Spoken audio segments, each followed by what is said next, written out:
Baik, bismillahirrahmanirrahim. Assalamualaikum warahmatullahi wabarakatuh. Hari ini kita akan lanjutkan lagi ya ke materi-materi yang akan kita bahas setelah UTS ya. Materi setelah UTS kurang lebih ada 7 ya. Ada kromatografi dan kromatografi lapis tipis, kemudian kromatografi kolom, kemudian KCKT ya atau kromatografi cair kinerja tinggi, kemudian kromatografi penukar ion ya atau ion exchange, dan terakhir diakhiri oleh pemisahan fase padat ya. Nah, untuk hari ini kita akan mulai dengan materi pendahuluan kromatografi ya.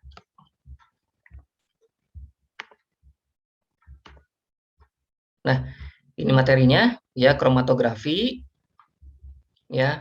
Ini sudah pernah kita singgung sedikit ya di materi kemarin, materi sebelum UTS ya. Jadi kromatografi ini singkatnya yaitu untuk memisahkan senyawa yang memiliki perbedaan kepolaran gitu ya.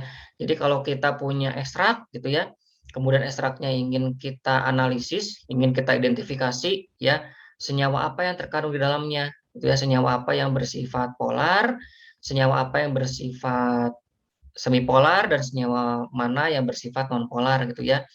Ini bisa kita pisahkan atau bisa kita analisis menggunakan teknik kromatografi ya.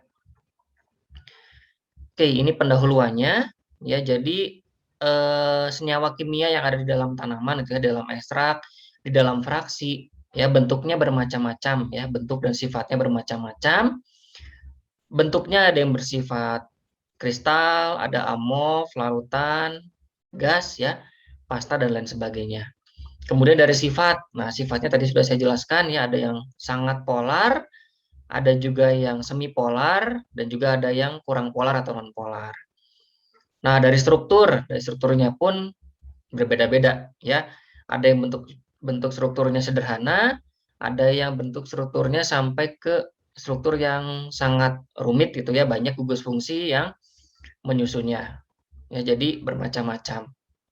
Nah, jadi dari dasar itulah tadi ya, dari dasar bentuk, sifat ya, struktur ya dan lain sebagainya, kemudian muncullah suatu metode yang dinamakan kromatografi ya. Kromatografi. Jadi intinya kita ingin pisahkan ya berdasarkan sifatnya tadi, berdasarkan warna yang terbentuk gitu ya. Mungkin nanti ada yang warnanya coklat tua ya, orange sampai warna kuning muda mungkin ya. Nah, nanti warna-warna tersebut yang akan membedakan senyawa mana yang bersifat polar, senyawa mana yang semipolar, dan senyawa mana yang nonpolar gitu ya. Jadi berdasarkan perbedaan warna. Jadi kalau dari gambar ini dapat dijelaskan ya, bahwa mungkin yang putih ini adalah si ekstrak awalnya gitu ya. Jadi warna hitam di sini adalah ekstrak awal. Nah, kemudian lama-kelamaan akan terpisah berdasarkan tingkat kepolarannya gitu ya. Jadi intinya kromatografi seperti itu. Jadi yang awalnya menyatu kemudian dipisahkan satu persatu berdasarkan perbedaan warna yang mendefinisikan perbedaan kepolaran dari senyawa yang terkandung di dalam suatu tanaman ya, baik itu dalam bentuk ekstrak ataupun dalam bentuk fraksi. Oke. Nah, kromatografi ini merupakan suatu metode pemisahan ya yang didasarkan tadi ya pada sifat kepolaran senyawa. Nah, perbedaan sifat kepolaran tersebut akan mempengaruhi afinitas ya dan pemilihan sebenarnya, dan nantinya pemilihan fase diam dan fase gerak tergantung dari kepolaran senyawa yang ingin kita pisahkan. Nah, ketika suatu senyawa memiliki afinitas tinggi ya terhadap fase diam, maka senyawa tersebut akan berada atau berikatan dengan fase diamnya yang lebih kuat gitu ya. Jadi nanti tergantung ya apakah kromatografinya sistemnya normal atau terbalik ya, tergantung tujuan dari senyawa, sifat senyawa yang ingin kita pisahkan ya. Kalau fase normal berarti senyawanya bersifat polar yang ingin kita pisahkan. Tapi kalau fase balik berarti cenderung yang non polar yang ingin kita pisahkan terlebih dahulu. Nah, secara harfiah gitu ya, kromatografi ini didasarkan dari dua kata ya, dua kata Romawi gitu ya. Dua kata itu yaitu tadi grafien, kroma dan grafien ya, di mana kroma itu menjelaskan tentang warna ya, perbedaan warna, sementara grafien ini adalah gambar atau tulisan. Nah, metode ini pertama kali ditemukan oleh seorang ilmuwan ya dari Rusia, Michael Sweat ya, pada tahun 1906. Nah, jadi Sweat ini pertama kali memisahkan pigmen tumbuhan ya dengan menggunakan kolom kaca yang berisi kalsium karbonat yang dielusi dengan pelarut organik sehingga menghasilkan pita berwarna. Ya, jadi kaca itu fase diamnya yang dilapisi. Jadi kaca yang dilapisi dengan kalsium karbonat tadi fase diamnya gitu ya. Pelarut organiknya ini fase geraknya. Gitu ya. Kemudian dielusi. Nah, muncullah beberapa pita berwarna yang menandakan tadi perbedaan sifat kepolaran dari suatu senyawa yang terkandung di dalam tanaman ya. Nah, ini menurut Ayupek ya. Jadi kalau menurut Ayupek, ini kromatografi merupakan metode yang digunakan untuk memisahkan campuran komponen dalam sampel ya, di mana setiap komponen akan terdistribusi dalam dua fase tadi ya. Fase diam atau stationary phase ya, dan fase gerak atau mobile phase. Kalau tadi di kasusnya Michael Sweat tadi, berarti yang jadi fase diam adalah kolom kaca ya, kolom kaca yang dilapisi kalsium karbonat. Fase geraknya berarti pelarut organik. Ya. Itu syarat dari metode kromatografi ya. Jadi harus ada dua fase, fase diam dan fase gerak. Oke, nah ini tadi yang saya jelaskan ya. Jadi ada dua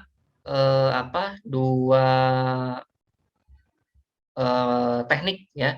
Dua teknik, ada kromatografi fase normal dan fase balik. Nah, kalau fase normal ini sistem kromatografi fase diamnya lebih polar dibandingkan dengan fase gerak. Nah, kalau fase balik berarti fase diamnya kurang polar dibandingkan fase gerak. Nah, tujuannya untuk apa? Kalau yang fase normal tadi ya, karena dibuat lebih polar, berarti senyawa yang ingin kita pisahkan gitu ya, yang kita harapkan pertama kali muncul adalah senyawa yang polar. Nah, kalau fase balik berarti yang kita harapkan pertama kali keluar adalah senyawa yang bersifat kurang polar gitu ya. Jadi kalau kita gunakan fase normal gitu ya, gambarnya seperti ini. Saat kita gunakan fase normal ya, kalau kita lihat gunakan plat gitu ya, yang paling bawah gitu ya, kita bagi jadi 3. Nah, kalau fase normal berarti yang lapisan ini adalah yang bersifat polar gitu ya.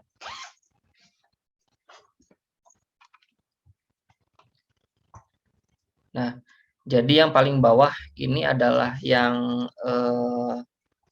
polar gitu ya. Kalau misalnya fasenya normal, ini polar gitu ya.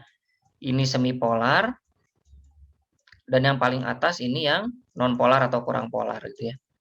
Ini kalau sistemnya fase normal. Nah, kalau sistemnya fase balik, nah berarti tinggal kebalikannya. Berarti yang bawah yang non polar ya, yang bawah yang non polar, yang tengah tetap semi polar ya, yang paling atas ini polar. Jadi kita harus tahu dulu gitu ya, senyawa yang ingin kita pisahkan dari ekstrak tanaman itu sifatnya polar atau sifatnya non polar gitu ya. Nah, bagaimana kalau tidak diketahui gitu ya, apakah senyawa tersebut polar atau non polar, kita belum tahu. Nah, kita harus gunakan dua teknik gitu ya. Jadi mungkin di awal kita gunakan fase normal ya untuk mengetahui, kemudian yang kedua kita gunakan fase balik gitu. Jadi kita bisa gunakan kedua fase tersebut ya kalau kita belum tahu senyawanya cenderung polar atau non polar. Tapi lebih baik saya sarankan kalau memang kalian belum tahu gitu ya senyawanya sifatnya apa, kalian gunakan yang fase normal saja ya. Itu tadi dua teknik ya, dua teknik kromatografi ya. Jadi ada fase normal dan ada fase balik. Oke. Nah, kemudian ini berdasarkan tujuan penggunaan ya, ada kualitatif, kuantitatif, dan ada preparatif ya. Kalau kuali ya seperti kemarin ya, berarti kita hanya ingin mengetahui ada atau tidak senyawa tersebut. Nah, biasanya kita gunakan pembanding gitu ya. Jadi kalau kita gunakan kromatografi lapis tipis, ya kita batasi bagian atas dan bawahnya, kita harus menotolkan dua bercak gitu ya. Di mana yang satu adalah sampelnya gitu ya, kita tandai aja S ya. Yang satu lagi kita tandai adalah pembanding. Nah, kalau misalnya senyawanya ini ada gitu ya, jadi nanti kalau kita sudah tandai seperti ini dua bercak, kita totolkan gitu ya. Nah, untuk mengetahui ada atau tidak gitu ya senyawanya di dalam ekstrak. Nah, biasanya nanti di bagian atas setelah kita masukkan ke fase gerak akan muncul bercak lagi ya. Nah, kalau bercaknya sejajar berarti positif. Di dalam ekstrak yang ingin kita pisahkan ada senyawanya gitu ya. Jadi kalau positif ada gitu ya berarti bercaknya akan sejajar ya, bercak sampel antara bercak sampel dan bercak pembanding ini sejajar gitu ya. Nah, kalau tidak sejajar nah berarti senyawanya nggak ada gitu ya. Jadi syaratnya harus sejajar. Itu kalau kuali ya, berarti senyawanya ada kalau bercaknya sejajar. Nah, kemudian yang kedua kuantitatif.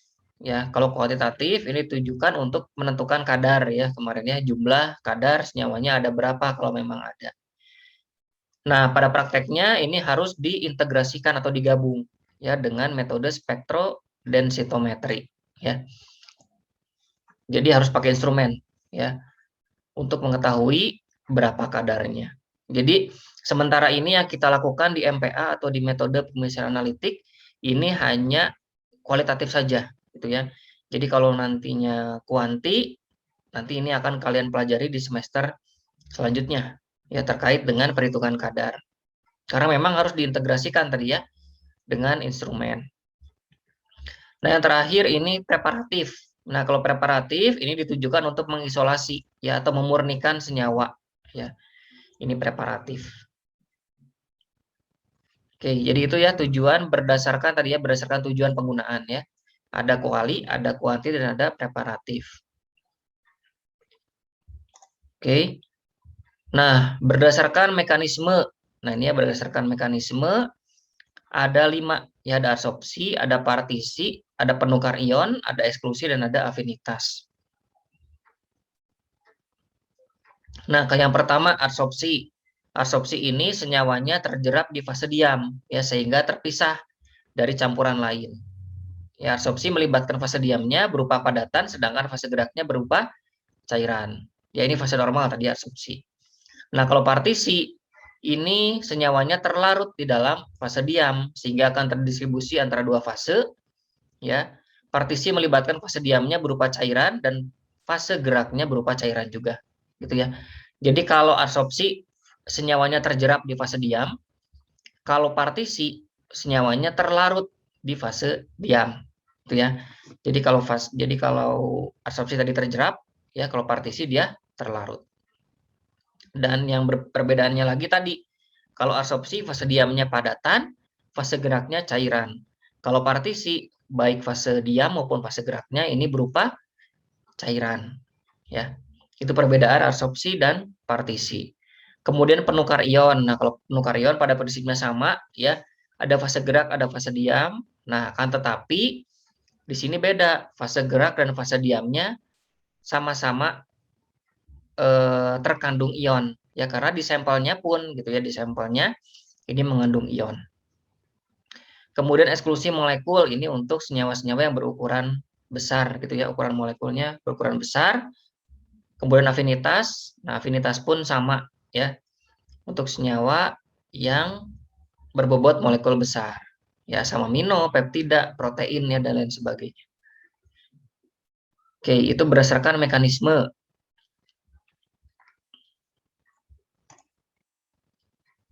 Oke, nah ini macam-macam kromatografi ya. Ada kromatografi lapis tipis atau TLC ya atau thin layer kromatografi. Ada kromatografi kertas ya paper chrome. Ada kromatografi kolom ya kolom krom. Kemudian kromatografi cair kinerja tinggi atau HPLC ya. Kemudian ada kromatografi ukuran eksklusi, kemudian ada penukar ion ya atau ion exchange, ada kromatografi afinitas, kromatografi gas atau GC, dan kromatografi radial. Oke, ini pertama kita akan pelajari kromatografi lapis tipis ya. Ini sebenarnya pernah kalian pelajari dulu ya di praktikum kimia organik ya. Jadi kalau kalian pernah dulu di kimia organik, nah kurang lebih sama ya. Jadi KLT ini merupakan kromatografi planar ya. Planar. Kenapa dikatakan planar? Karena fase diamnya pun planar ya. Tadi contohnya tadi yang ditemukan Michael Sweat tadi ya, kolom kaca. Nah, kacanya itu adalah planar ya.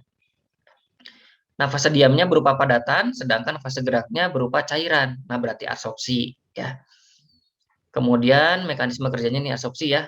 Tadi ya, fase diamnya senyawanya terjerap di dalam fase diam. Kemudian fase diamnya padatan, fase geraknya cairan. Ya, berarti adsorpsi.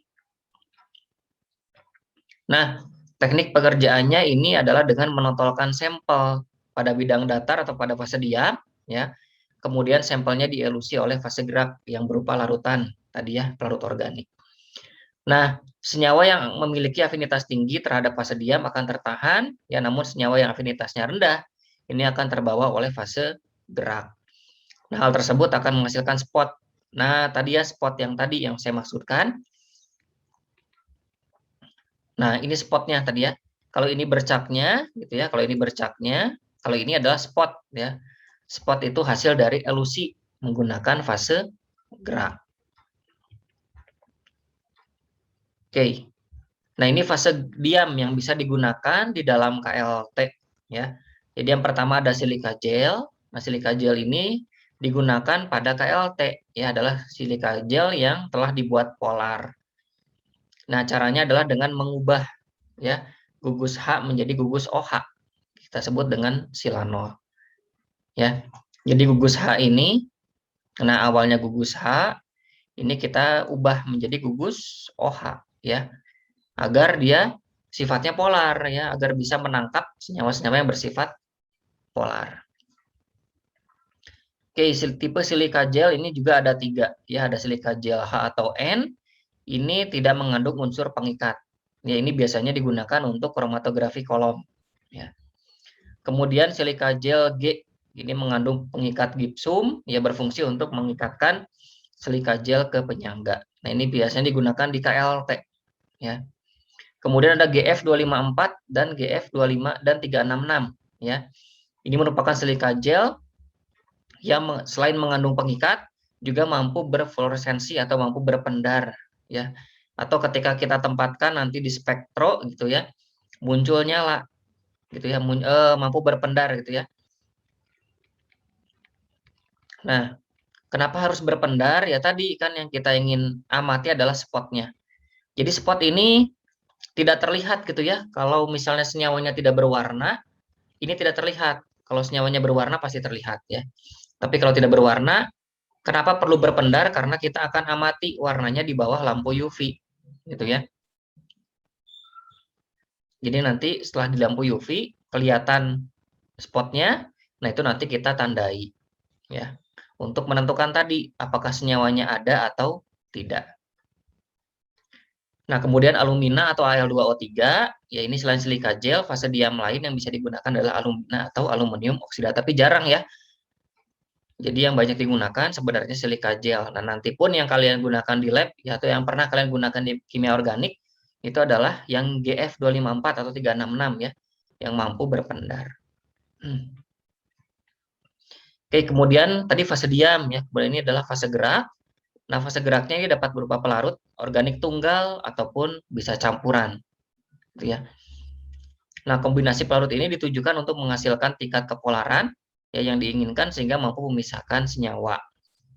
Nah, KLT dengan fase diam silika gel ya, dan fase gerak pelarut organik, ini termasuk ke dalam fase normal ya, atau KFN, di mana fase diamnya lebih polar dibandingkan dengan fase gerak. Nah, kemudian selain kita butuh fase diam, fase gerak, kita juga butuh chamber ya, atau bejana kromatografi. Nah, bejana kromatografi ini wajib gitu ya, harus tembus pandang berwarna bening ya. dapat menggunakan chamber gitu ya, ataupun bisa menggunakan beker glass ya. Intinya harus tertutup juga ya. Jadi kenapa harus bening? Nah, karena kita ingin mengamati pergerakan fase geraknya ya. Karena kan fase geraknya bergerak dari awal gitu ya, dari titik awal ini. Jadi sebelum kita gunakan ya, si KLT-nya kita tandai 1 cm batas bawah dan 1 cm batas atas. Ya, nanti kita amati pergerakan fase geraknya dari mulai batas atas sampai ke batas bawah sampai ke batas atas. Ya oleh karena itu memang harus harus bening gitu ya, atau tembus pandang agar kita bisa mengamati pergerakan si fase geraknya agar tidak melebihi garis finishnya gitu ya, garis batas atasnya. Oke, itu tadi fase gerak, chamber. Nah, kemudian ada proses aktivasi plat KLT gitu ya. Jadi kecepatan proses KLT ini didasarkan pada tingkat kejenuhan chamber ya, berdasarkan daya serap plat terhadap fase gerak. Nah, supaya fase geraknya dapat bergerak cepat, maka plat harus kering. Oleh karena itu, plat sebelum digunakan harus diaktifasi dan dipanaskan suhu 105 derajat Celcius. Nah, tapi plat yang kalian gunakan di laboratorium, tadi ya GF254 maupun GF366, tidak perlu diaktifasi lagi, gitu ya. Karena sudah diaktifasi oleh produsennya, gitu ya. Jadi kalian bisa siap gunakan untuk proses kromatografi lapis tipis ya, tidak perlu diaktifasi lagi. Jadi maksud aktivasi plat KLT di sini ini aktivasi yang plat KLT yang dulu digunakan gitu ya. Mungkin yang dulu digunakan oleh Michael Sweat gitu ya harus diaktifasi terlebih dahulu, tapi yang sekarang ini tidak perlu karena sudah diaktifasi dan siap digunakan ya. Oke, ini prosedur pengerjaannya gitu ya. Prosedur pengerjaannya sebentar ya.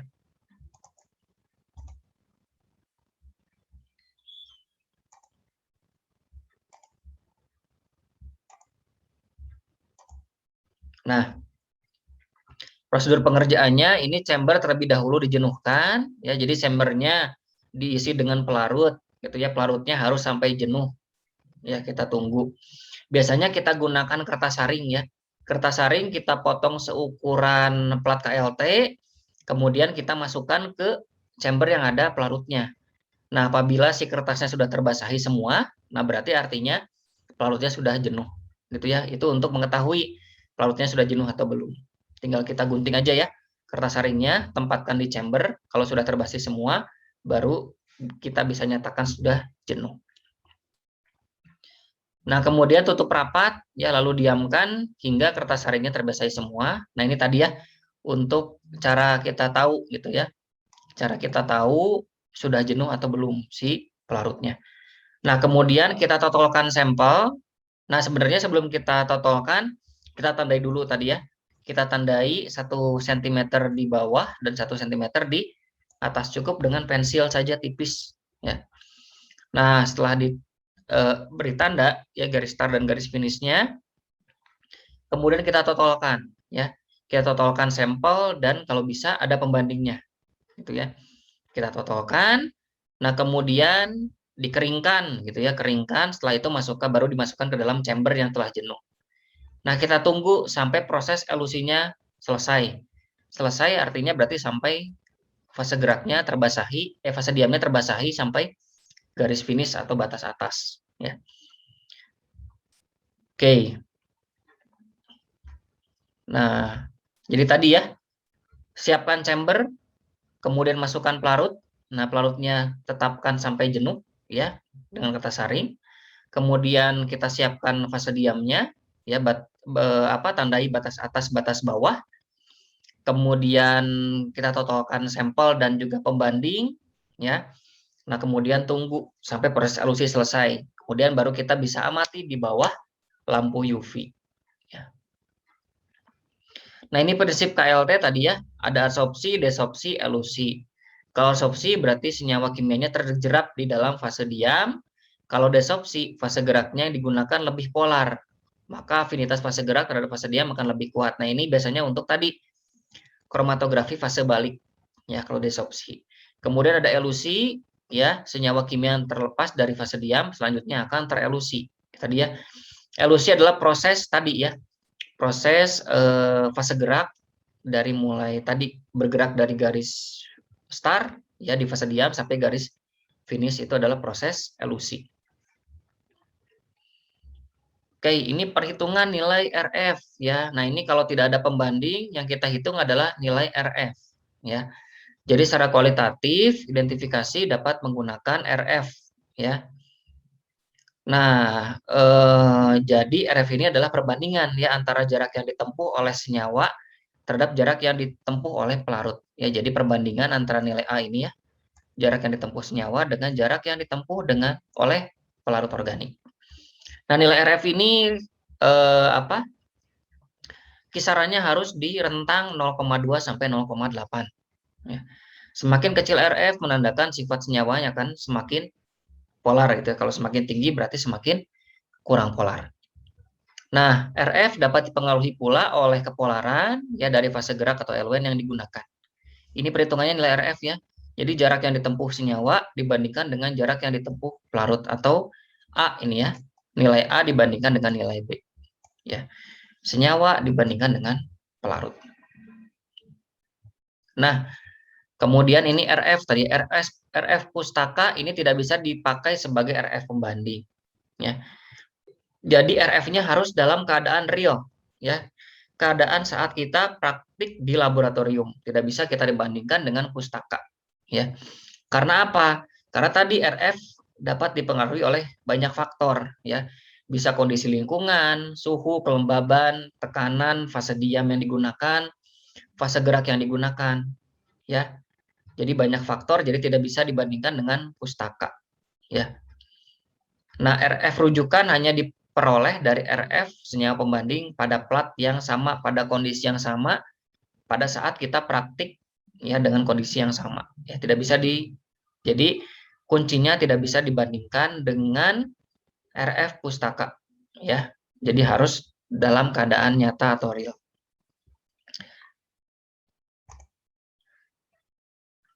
Oke, nah ini HRF ya, HRF adalah 100 kali RF ya, beberapa pustaka ini menyatakan RF sebagai HRF. Nah, oleh karena itu angkanya akan berupa puluhan. Tapi pada prinsipnya sama ya antara HRF dan RF. Oke. Nah, ini untuk penampak bercak ya, penampak bercak apabila kita gunakan silika gel G tadi ya. Karena tidak mampu berpendar tadi ya, silika gel G ini tidak mampu berpendar, maka kita gunakan penampak bercak ya. Penampak bercak yang konvensional ya. Nah, jadi hasil kromatografi ini muncul warna khas kalau memang senyawanya berwarna. Tapi tidak semuanya berwarna, ada juga yang tidak memunculkan warna gitu ya. Maka kita perlu penampak bercak. Nah, kalau kita gunakan silika gel GF254 366 ya, penampak bercaknya tinggal di bawah lampu UV ya. Di bawah spektrum di bawah lampu UV bisa berpendar gitu ya. Nah, kalau tidak bisa berpendar, contohnya silika gel G tadi, maka kita gunakan penampak bercak konvensional atau universal ya. H2SO4 10%. Ya, selain itu kita bisa gunakan juga ninhidrin, Dragendorf, FeCl3, NH3 atau vanilin sulfat ya. Kita semprot si platnya, biasanya kita semprot di ini ya. Kita semprotkan di lemari asam ya. Kita semprotkan di lemari asam. Nah, nanti bisa muncul warna. Ya, kenapa harus di lemari asam? Karena khawatir terhirup ya si penampak bercaknya, karena berbahaya ya, contohnya H2SO4 10% berbahaya, maka kita harus menyemprotkan di dalam lemari asam ya. Sampai kapan disemprotkan? Sampai muncul warna yang bisa kita amati ya. Nah, kemudian KLT preparatif ya, ini untuk memurnikan senyawa atau mengisolasi senyawa kimia ya. Jadi plat KLT ini lebih tebal gitu ya dibandingkan dengan KLT biasa. Proses penotolannya polanya memanjang ya. Jadi kalau tadi kita batasi atas bawah, kita hanya menotol gitu ya. Nah, kalau untuk preparatif ini bentuk seperti pita gitu ya. Jadi garisnya itu ditutupi semua menggunakan totolan ekstrak gitu ya. Nah, proses elusinya hampir sama ya dengan KLT biasa, hanya saja kan karena KLT preparatif ini besar, kita harus gunakan chamber yang ukurannya lebih besar gitu ya. Dan ini pun bukan plat ya. Tadi kalau KLT ini adalah penyangganya plat. Nah, kalau KLT preparatif ini penyangganya bentuknya kaca. Ya, bentuknya plat juga ya. Bentuknya plat juga, hanya ukurannya lebih besar. Atau kita bisa gunakan juga sebenarnya plat kaca ya. Tapi tersedia juga sebenarnya plat dalam ukuran besar. Nah, hasil pigmennya nanti berupa pita, kemudian pita yang dipilih ini nanti dikerok gitu ya. Jadi kalau tadi hanya diamati saja ya warnanya ada atau tidak gitu ya. Menggunakan universal atau menggunakan lampu UV atau spektro tadi ya. Nah, kalau untuk preparatif ini nanti kita kerok ya. Kita kerok si bercak yang terbentuk. Nah, hasil kerokan ini kemudian dilarutkan ya. Nah, kemudian setelah dipisahkan antara silika dengan larutan yang mengandung sampel akan diperoleh sampel berbentuk murni. Ya. Nah, ini tadi ya kita tempatkan di chamber yang berukuran besar. Ya, lebih besar dibandingkan tadi ya KLT. Nah, nanti muncul bercak seperti ini ya. Jadi ini nanti yang kita kerok ya, yang berwarnanya saja. Nah, kemudian nanti kita kerok, kita pisahkan, kita larutkan sehingga diperoleh senyawa murni. Oke, itu tadi untuk KLT ya, kromatografi lapis tipis, baik yang preparatif maupun yang tujuannya untuk kualitatif ya. Kualitatif kualitatif dan untuk yang kuantitatif ya, kualitatif dan untuk yang preparatif ya, untuk yang KLT tadi. Nah, kemudian ini untuk yang kromatografi kertas ya. Ini yang kromatografi kertas ya. Nah, atau paper kromatografi ini sebenarnya merupakan jenis yang sama ya, kromatografi planar. Nah, perbedaan KLT itu pada KKT mekanismenya partisi. Nah, kalau partisi kita balik lagi ke yang tadi, ke yang awal ya. Kalau partisi, kalau absorpsi tadi kan terjerap. Nah, kalau partisi berarti dia terlarut. Nah, kemudian kalau absorpsi fase diamnya padatan, fase geraknya berupa larutan. Nah, kalau yang partisi ini baik fase diam maupun fase gerak sama-sama kedua-duanya adalah larutan. Ya. Oke. Nah, jadi kenapa bisa dikatakan partisi di kromatografi kertas? Padahal sama-sama bentuknya planar, gitu ya. Ukurannya sama. Nah, kenapa bisa dikatakan partisi? Nah, karena kertas kromatografi ini tidak berperan sebagai fase diam, melainkan hanya sebagai penyangga. Ya, kertas ini terdiri dari selulosa murni. Adapun fase diamnya pada KKT adalah air yang terjerap pada selulosa tersebut. Ya. Jadi di kertasnya ada selulosa. Nah, fungsinya untuk menjerap air. Nah, air yang terjerap ini dikatakan sebagai fase diam. Ya. Jadi kertas terlebih dahulu diimpregnasi ya dengan air atau dapat pula dengan senyawa yang bersifat lipofil. Nah, prosedur untuk analisis KKT ini hampir sama dengan KLT ya. Hanya perbedaannya KKT selain mekanismenya partisi, proses pengembangannya pun dapat dilakukan dengan 3 cara ya. Ada menaik, ada menurun dan juga ada radial. Nah, perbedaannya apa? Ini akan kita pelajari ya. Oke. Nah, kertas kromatografi ini kertas Fatman ya, yang sering kita gunakan untuk kertas saring ya. Nah, ini yang menaik ya, KKT menaik. Nah, ini seperti ini ya.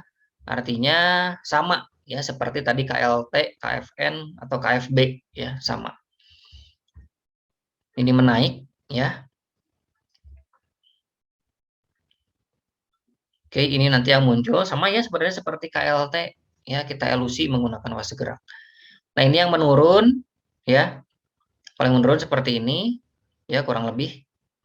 Berarti nanti warnanya menurun ke bawah ya. Kalau tadi yang menaik berarti kan penotolannya di bawah, elusi ke atas. Kalau ini penotolannya di atas, elusi ke bawah ya.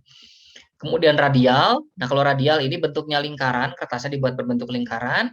Nanti bercaknya di tengah, gitu ya. Nanti bergerak di sekitar lingkaran, ya. Sampai nanti akhirnya seperti ini, ya. Oke. Ini KKT radial, ya. Nah, di KKT pun sama dengan KLT, ada preparatif, ya. Ada preparatif. Ya, penolakan sampel dibuat membentuk memanjang, membentuk pita, kemudian dielusi dengan cara sama, ya. Kemudian pigmen pita yang diambil digunting, ya. Jadi kalau tadi dikerok, nah kalau di KKT ini digunting, gitu ya. Nah, jadi nanti yang berwarnanya ini digunting, ya. Kemudian sama tahapan selanjutnya dilarutkan menggunakan pelarut, gitu ya. Jadi nanti kita dapatkan sampel dalam bentuk murni, ya. Ini pun sama, ya. Yang kita gunting hanya yang berwarnanya saja. Oke. Itu tadi mengenai pendahuluan mengenai kromatografi lapis tipis, kromatografi lapis tipis, dan kromatografi kertas, ya. Oke. Kemudian, nah nanti untuk selanjutnya seperti biasa, ya, kalian bisa lanjutkan di e-kuliah, gitu ya. Kalian lanjutkan di e-kuliah untuk kuis, ya. Kuisnya itu ada 5 soal, ya waktunya 15 menit, 2 kali kesempatan seperti biasa, ya. Nanti yang diambil adalah nilai yang terbesar, ya. Mungkin itu saja ya mengenai pendahuluan kromatografi, tadi ya kromatografi lapis tipis dan kromatografi kertas, ya saya cukupkan untuk perkuliahan hari ini. Sekian, wassalamualaikum warahmatullahi wabarakatuh.